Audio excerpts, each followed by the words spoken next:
ഞാൻ മുസ്ലിം ലീഗിനോട് രാഷ്ട്രീയമായിട്ട് വിയോജിപ്പുള്ള ഒരാളാണ്. പക്ഷെ സത്യം പറഞ്ഞാൽ ഇന്ത്യ രാജ്യത്ത് മുസ്ലിം സമുദായം അനുഭവിക്കുന്ന ഏറ്റവും പ്രധാനപ്പെട്ട ഒരു പോരായ്മ എന്ന് പറയുന്നത് ബിജെപിയുടെ ഭീഷണിയല്ല, അല്ലെങ്കിൽ കോൺഗ്രസിന്റെ ഭാഗത്തുള്ള നിസ്സംഗതയല്ല. നേരെ മറിച്ച് മുസ്ലിം സമുദായത്തിന്റെ രാഷ്ട്രീയമായ ഇച്ഛാശക്തിയും ബലപേശൽ ശക്തിയും ഇല്ല എന്നുള്ളതാണ്.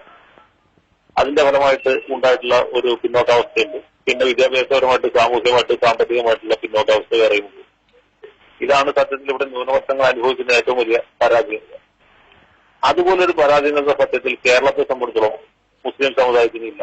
അതിന്റെ ഒരു പ്രധാന കാരണം ഇവിടെ മുസ്ലിങ്ങൾക്ക് രാഷ്ട്രീയമായ വിലപേശൽ ശക്തിയുണ്ട്, പൊളിറ്റിക്കൽ ബാർഗൈനിങ് പവർ ഉണ്ട്.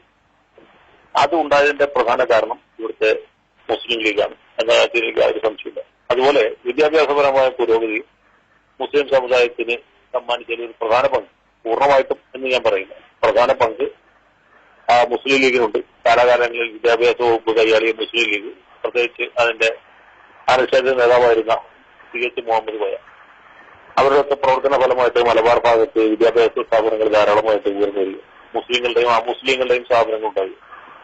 അതുപോലെ വിദ്യാഭ്യാസത്തിന് വലിയ പ്രാമുഖ്യം നൽകുകയും ഒക്കെ ചെയ്തുകൊണ്ട് വിദ്യാഭ്യാസപരമായ പുരോഗതി ഉണ്ടായി. സാമ്പത്തികവും സാമൂഹികവുമായ വലിയ മുന്നേറ്റം സമുദായത്തിനുണ്ടായി. അപ്പൊ ഇന്ത്യയിലെ ഇതര ഭാഗങ്ങളിലെ മുസ്ലിങ്ങളെ അപേക്ഷിച്ച് ഇവിടുത്തെ മുസ്ലിങ്ങളുടെ സ്ഥിതി മെച്ചപ്പെടുത്തുന്നതിൽ വളരെ പ്രധാനപ്പെട്ട ഒരു പങ്ക് രാഷ്ട്രീയ പാർട്ടി എന്നുള്ള നിലയ്ക്ക് മുസ്ലിം ലീഗ് വഹിച്ചിട്ടുണ്ട്.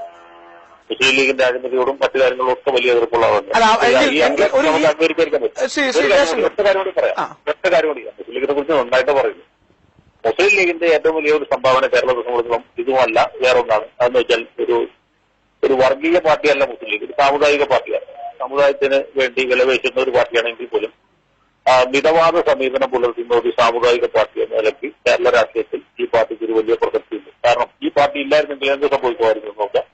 മറ്റു പല സംസ്ഥാനങ്ങളിൽ സംഭവിച്ചിട്ടുള്ള പോലെ മുസ്ലിം സമുദായത്തിലെ ഒരു ന്യൂനപക്ഷത്തിന്റെയും തീവ്രവാദ പ്രവർത്തനങ്ങളുമായി മുന്നോട്ട് പോകാനുള്ള ഒരു സാഹചര്യം ഉണ്ടായിരുന്നു. കേരളത്തെ സംബന്ധിച്ചിടത്തോളം അങ്ങനത്തെ അപകടം ഒഴിവാക്കിയത് മുസ്ലിം ലീഗാണ്. മുസ്ലിം ലീഗ് നിലനിൽക്കുന്നത് മുസ്ലിം ലീഗുകാരുടെ മാത്രം ആവശ്യമല്ല, പൊതുസമൂഹത്തിന്റെ ഒരു ആവശ്യമാണ് എന്ന് വിചാരിക്കുന്ന ആളാണ്.